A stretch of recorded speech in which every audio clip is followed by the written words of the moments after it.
The number one question I get from people working on their English is, how do I sound more natural, like a native English speaker? Well, I'm going to answer that question right now with 3 easy things that you can start doing today to sound more natural in your English. Make sure you watch this video to the very end because I'm saving the best for last today. My very last tip is going to be the most effective thing you can do. My first tip. Don't use the word will when you're talking about your plans. Now, will is the verb that we use for the future tense in English, but native English speakers don't really use will in situations when we're talking about things that we're going to do, things that we're planning to do. Instead, we use going to or the present continuous tense. For example, I hear a lot of non-native English speakers say things like, I will interview a candidate this afternoon. Now, that's perfectly grammatically correct. There's nothing wrong with that. But a native English speaker would either say, I'm going to interview a candidate this afternoon, or I'm interviewing a candidate this afternoon.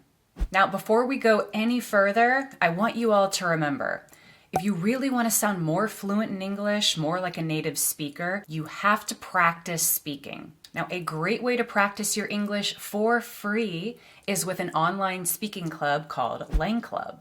Every Langclub session takes place via Zoom and is hosted by a certified native English teacher. The great difference with Langclub is that they guarantee the quality of the conversation by making sure that everyone has at least an intermediate level of English and moderating the behavior of all participants so that you can find a good partner to practice English in a safe environment. I've checked it out myself and was really impressed by how well organized it is. So go check out Langclub. I've put a link in the description below, so go check it out and sign up for a session. My next tip is to connect your words. Okay, what does that mean? Well, native English speakers don't pronounce each word separately like I'm doing right now. We join them together. We blend them together a little. I could do a whole video just on this topic alone, but today I'm just going to give you a few things to keep in mind as you're speaking. First, when one word ends with the same letter as the next word begins, we connect the 2 words in our speech. For example, we don't say social life. We say social life, or his schedule. We would connect those 2 S's together to say his schedule, his schedule. When the last sound of a word is a consonant and the first sound of the next word is a vowel, we have linking. So for example, we wouldn't say speak up, we'd say speak up. We link the K and the U sounds, speak up, or this afternoon. We link the S and the A sounds, this afternoon. Also, oftentimes, 2 different sounds come together and form a totally new sound. We have this with T and Y. The T and the Y come together and make a ch sound, ch. So a native English speaker wouldn't say, it's nice to meet you. We'd say, meet you. It's nice to meet you. And D and Y often come together to make a j sound. So would you mind actually sounds more like would you mind, would you? And now my number 1 tip to instantly sound more like a native English speaker.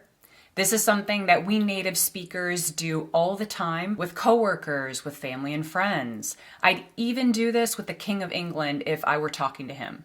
So what is it? Use contractions. Okay, what's a contraction? A contraction is 2 words pushed together with an apostrophe placed where the missing letters have been taken out. When you don't use contractions, you're speaking grammatically correctly, but it just doesn't really sound natural. It kind of sounds a little robotic. I am going to the meeting.